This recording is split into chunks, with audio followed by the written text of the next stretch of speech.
আসসালামু আলাইকুম, আমি মাকসুদা মাহাজিবিন। স্বাগত জানাচ্ছি ট্যাক্স টক উইথ মাহাজিবিনে।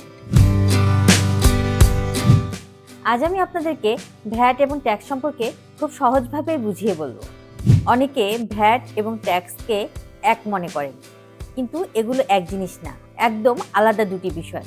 চলুন সহজভাবে বুঝি। ইনকাম ট্যাক্স হলো আপনার আয়ের উপর ট্যাক্স।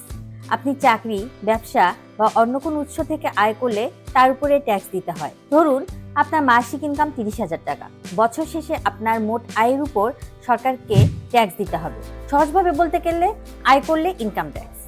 অপরদিকে ভ্যাট হলো পণ্য বা সেবা কেনার সময় দেওয়া ট্যাক্স। আপনি যখন কোনো কিছু কেনেন তখন তার সাথে ভ্যাট যোগ হয়। কে দেয়?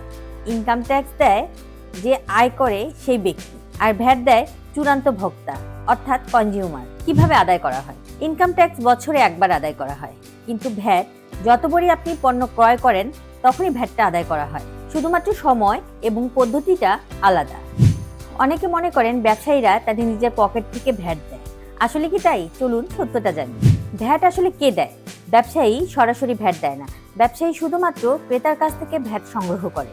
ধরুন আপনি 100 টাকার পণ্য ক্রয় করলেন, এখানে 15 টাকা ভ্যাট যোগ হলো, ক্রেতা আপনাকে দিল 115 টাকা। এই যে 15 টাকা, এটা ব্যবসায়ীর না, এটা সরকারের।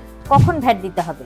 ব্যবসায়ীরা প্রতি মাসে ভ্যাট জমা দেয়। মাসে যত বিক্রি হবে সেই অনুযায়ী ভ্যাট হিসাব করতে হবে এবং পরের মাসে নির্দিষ্ট সময়ের মধ্যে, সাধারণত 15 তারিখের মধ্যে জমা দিতে হয়। কারা ভ্যাট দিবে? সব ব্যবসায়ী ভ্যাট দেয় না। যাদের ব্যবসা নির্দিষ্ট সীমার মধ্যে ছোট, তারা অনেক সময় টার্নওভার ট্যাক্স দেয়। আর যারা বড় ব্যবসা করেন তাদেরকে ভ্যাট রেজিস্ট্রেশন নিতে হয়, অর্থাৎ বিন সার্টিফিকেট। অর্থাৎ আমরা বুঝতে পারলাম যে ট্যাক্স দিতে হয় বছরে একবার আর ভ্যাট দিতে হয় প্রতি মাসে। তো আমরা ভ্যাট এবং ট্যাক্স সম্পর্কে জানলাম। ভ্যাট আর ট্যাক্স এক জিনিস না। আশা করি আপনারা এই বিষয়টা বুঝতে পেরেছেন।